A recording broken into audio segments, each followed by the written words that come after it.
ces grands versets, en 1 Corinthiens chapitre 6, ces deux grands versets, 1 Corinthiens chapitre 6, versets 9 et 10, lisez ce verset. Ne savez-vous pas que les injustes n'hériteront pas le royaume de Dieu? Donc il n'y a aucune injustice, aucune souillure, aucun péché dans le royaume de Dieu. Ne savez-vous pas que les injustes n'hériteront pas le royaume de Dieu? Ne vous y trompez pas. L'apôtre Paul, inspiré par le Saint-Esprit, dit, ne vous y trompez pas. Ne laissez aucun passage vous tromper. Même votre épouse doit vous tromper. Même vos enfants, même vos parents. Ne laissez personne vous tromper. Je répète, ne savez-vous pas que les injustes n'hériteront pas le royaume de Dieu? Le verset continue, 1 Corinthiens chapitre 6, verset 9 dit, ne vous y trompez pas, ni les impudiques, ni les idolâtres, ni les adultères, les efféminés. Vous voyez les pasteurs aujourd'hui qui se défrisent la tête comme des femmes. Ils se maquillent comme des femmes. Les efféminés, ils veulent imiter les femmes. Et nous sommes dans une génération où il y a une grande attaque contre la démasculisation des hommes et des chrétiens en particulier. Je reprends, il y a tout un agenda satanique, diabolique de démasculiniser les jeunes garçons, les hommes, et de masculiniser les femmes. C'est grave. Les femmes de plus en plus deviennent les hommes.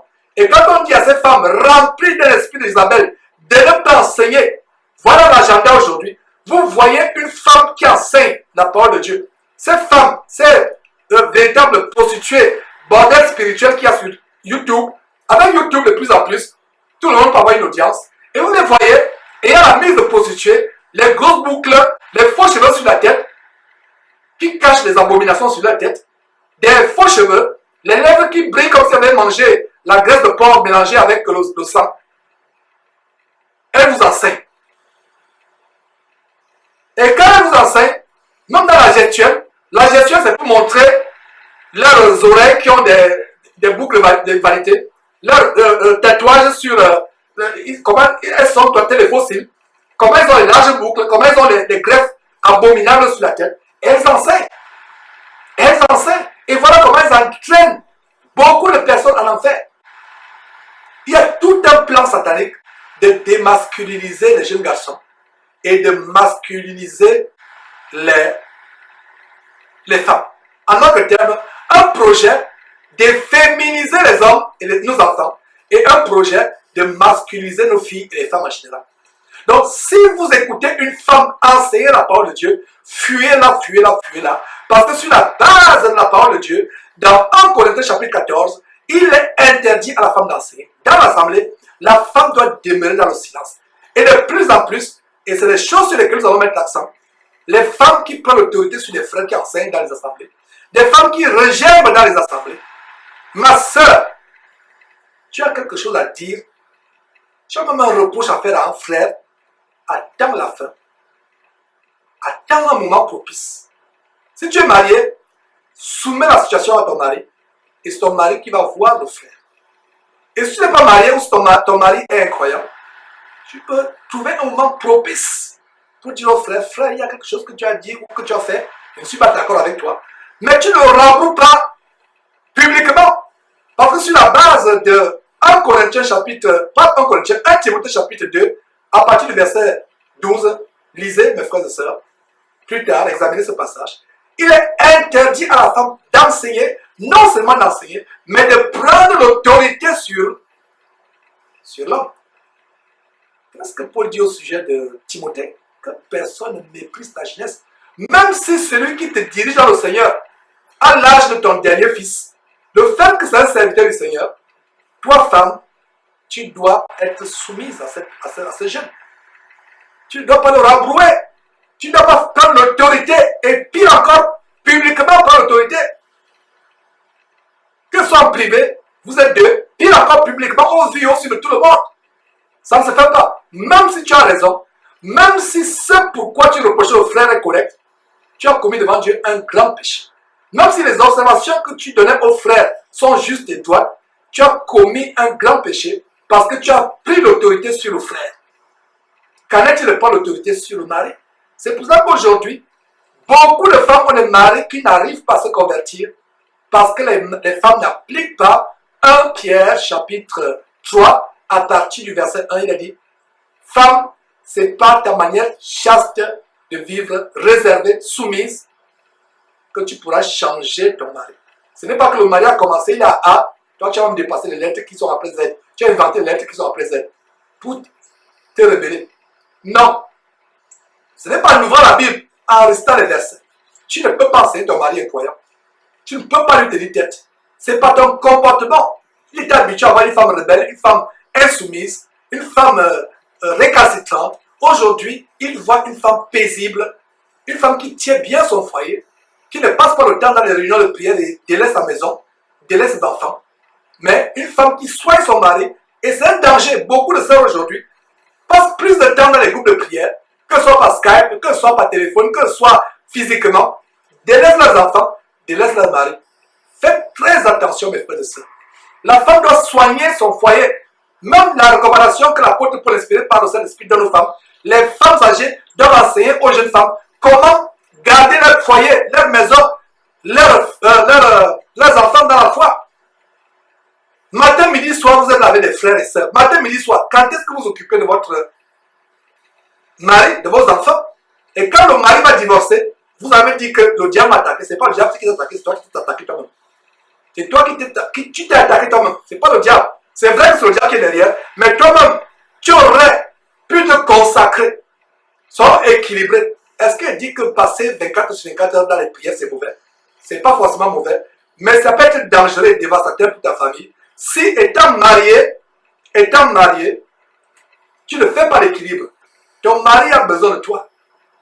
Et c'est pour ça que le mari peut se retrouver en train d'aller avoir des copines dehors. Le mari est croyant, je dis bien. Parce que si c'est un mari chrétien, c'est une abomination. Mais un mari incroyant, qui ne connaît pas Dieu, tu passes le temps dehors, monter, descendre, etc. C'est comme les femmes dans la Bible, oisives, allant de maison en maison, apprenant et n'arrivant jamais à la connaissance de la vérité. Mes frères et sœurs, surtout mes sœurs, puisque j'ai ouvert cette parenthèse pour vous, revenons au standard de la parole de Dieu. Passez plus de temps avec vos maris, même si sont incroyants, avec vos enfants. Soyez votre maison. Et si vous examinez très bien 1 Corinthiens chapitre 2, plutôt 1 Timothée chapitre 2, excusez-moi, parce que c'est le verset que je vous invite à examiner. Si vous examinez ce verset, ce chapitre 1 Timothée chapitre 2, le verset 15 nous dit, la femme sera néanmoins sauvée en devenant mère. C'est-à-dire en s'occupant, en remplissant très bien ses responsabilités, soit de mère, soit d'épouse. Ne soyez pas une pierre d'achoppement pour votre mari incroyable.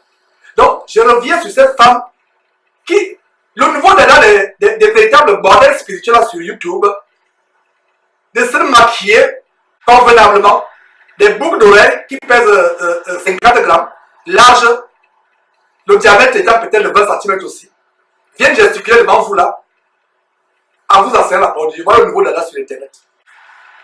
Voilà les femmes qui se sont déjà jetées vivantes dans le sujet des morts et en enfer. Puis ces femmes se repentir et comprendre qu'elles doivent rester dans le silence auprès de leur mari, au lieu de faire des vidéos à longueur de journée. Pour nous qui avons cette chaîne, nous savons le travail qu'il y a derrière cette chaîne. Donc cette femme qui passe le temps à poster vidéo et vidéo, elle s'occupe du mari quand. La preuve est que la plupart sont des lesbiennes, n'ont même pas de mari. Et si elles sont même mariées, c'est des foyers misérables. C'est elles qui portent le pantalon. Parce que si une femme enseigne la parole de Dieu, il y a un esprit, un démon. Nous vous l'avons montré dans une émission. Il y a un démon de masculinité qui entre dans la femme, qui amène la femme à enseigner la parole de Dieu et à prendre l'autorité sur l'homme. Donc chaque femme qui enseigne la parole de Dieu a cet esprit de masculinité en elle. A cet esprit de masculinité en elle. Mes paroles peuvent être dures, mes frères et sœurs. Je préfère être dur que de vous caresser dans le sens du poil et vous retrouver dans les flammes de l'enfer éternellement.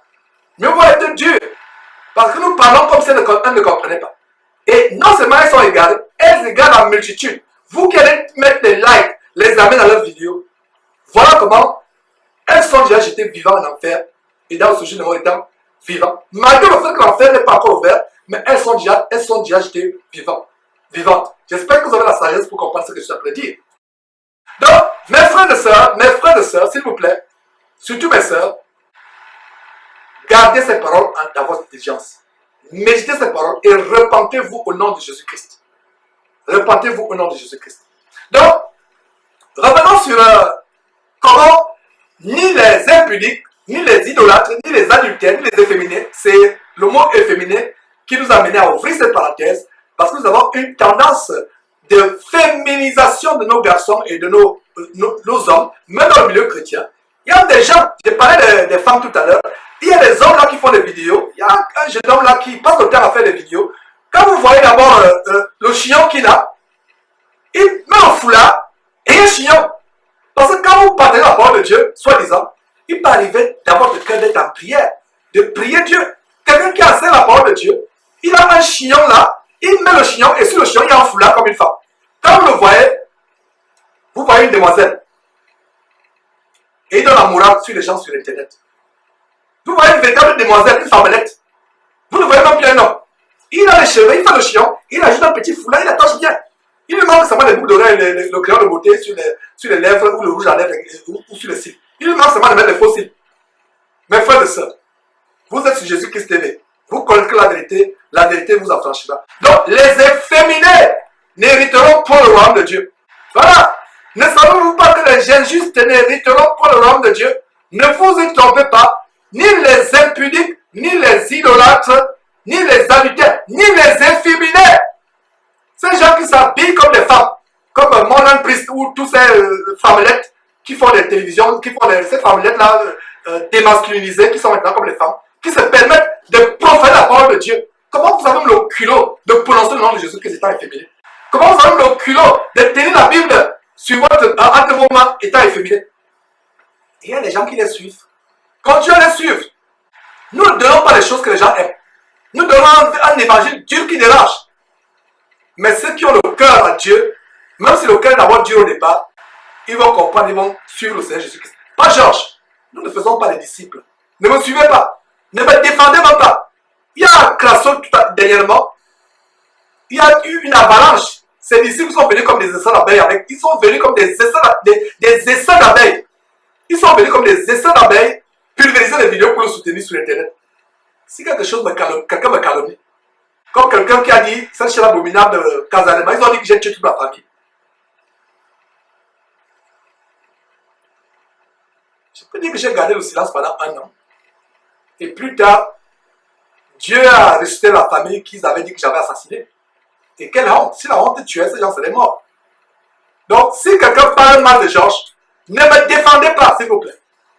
Même par vos commentaires sous nos vidéos ou sur Facebook, soit par des vidéos, ne faites pas une vidéo pour défendre Georges. Il y a quelqu'un qui a fait une vidéo, Georges est dans le vrai. Frère, j'apprécie, on a correspondu, tu sais de qui je parle, tu es en Côte d'Ivoire, je crois. Si tu peux m'enlever cette vidéo d'Internet, ça me ferait plaisir. Enlève cette vidéo d'Internet, je t'en supplie. La vidéo que tu as fait, à savoir que Georges est dans le vrai. Non! Comme tout le monde entier me calomnie, je préfère être agréé de Dieu et non par les hommes. L'apôtre Paul disait en Galates chapitre 1 verset 10, si je désirais plaire aux hommes, je ne serais plus serviteur de Dieu. Je m'en fous des candidatons. C'est vrai que je dois me préserver afin de ne pas être un scandale au monde, mais ce qui me préoccupe, c'est ce que Dieu pense de moi. Ce n'est pas ce que les hommes pensent de moi. Donc calomniez, s'il vous plaît, ne défendez pas Georges. Soyez les défenseurs de l'évangile de Jésus-Christ. Soyez plutôt engagés dans le combat pour la défense et la confirmation de l'évangile. Donc, revenons mes frères et sœurs, les impudiques, les idolâtres, les adultères, les efféminés, les infâmes n'hériteront pas le royaume de Dieu. Et le verset 10 dit quoi? Ni les voleurs, ni les cupides, la cupidité, le vol, la cupidité, ni les ivrognes, ni les outrageux, ni les ravisseurs n'hériteront pas le royaume de Dieu. N'hériteront pas le royaume de Dieu. Et ce que nous voyons aussi dans Galates, tout simplement noter pour qu'on ait du temps. Galates chapitre 5, verset 21, l'envie, l'ivrognerie, les excès de table, toutes choses semblables et tous les péchés. Lisez Galates chapitre 5, verset 20, d'abord verset 19 à 21.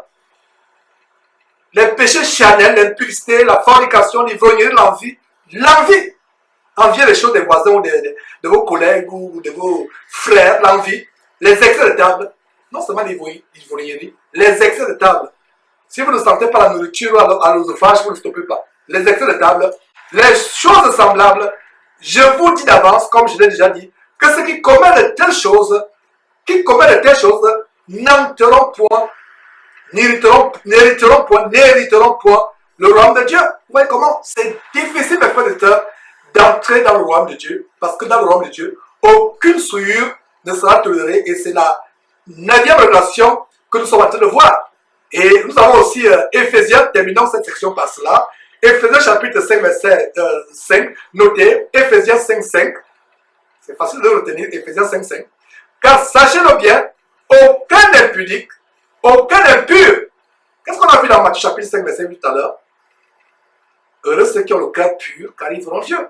La pureté du cœur, et non seulement la pureté du cœur, la pureté du corps. C'est pour ça que Éphésiens chapitre 5, verset 5 dit, sachez-le bien, aucun impudique ou impur ou cupide, c'est-à-dire idolâtre, n'a d'héritage dans le royaume de Christ et de Dieu. Et allons tout doucement vers la fin de cet enseignement. Il n'y aura pas de larmes au ciel, c'est la 10e révélation. Pas de larmes au ciel, ni de douleur, ni de maladie, ni de souffrance. Quel bonheur mes frères et sœurs, quel bonheur. Pas de maladie, pas de souffrance. Oh là là, ma soeur, tu es peut-être cloué sur le lit. L'ennemi t'a affligé par une maladie. Même s'il faudrait que tu fasses comme les gens dans Hébreu, qui ont même refusé la délivrance parce qu'ils avaient les yeux fixés. Ne manquez pas de vous abonner à notre chaîne YouTube Jésus-Christ TV, en cliquant sur le bouton s'abonner, juste au bas de la fenêtre de cette vidéo. Ainsi, vous recevrez automatiquement nos nouvelles vidéos, et vous ne raterez aucune. Vous connaîtrez la vérité, et la vérité vous affranchira. Jean 8, 32.